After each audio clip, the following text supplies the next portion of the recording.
সম্মানিত দর্শক, আসসালামু আলাইকুম। চট্টগ্রামে গভীর রাতে রক্তাক্ত সংঘর্ষ। নিষিদ্ধ ঘোষিত আওয়ামী লীগের নেতা কর্মীরা হঠাৎ মিছিল বের করলে ধাওয়া দেয় পুলিশ। এ সময় দেশীয় অস্ত্র দিয়ে এক এসআইকে কুপিয়ে আহত করে মিছিলকারীরা। সোমবার রাত 2টার দিকে বন্দর থানার সল্টগোলা ক্রসিং এলাকায় এ ঘটনা ঘটে। আহত এসআই আবু সাইদ রানাকে গুরুতর আহত অবস্থায় চট্টগ্রাম মেডিকেল কলেজ হাসপাতালে ভর্তি করা হয়েছে।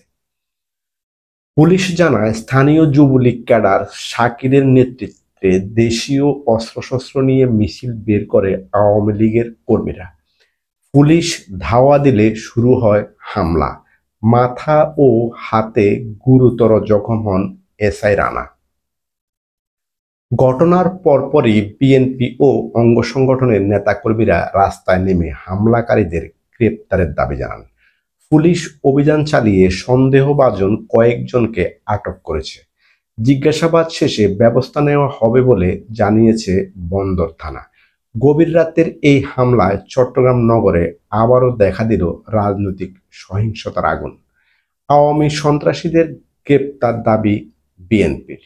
এই ঘটনার মধ্য দিয়ে আগামী দিনে রক্তাক্ত রাজনীতির একটা ইঙ্গিত দেখা যাচ্ছে।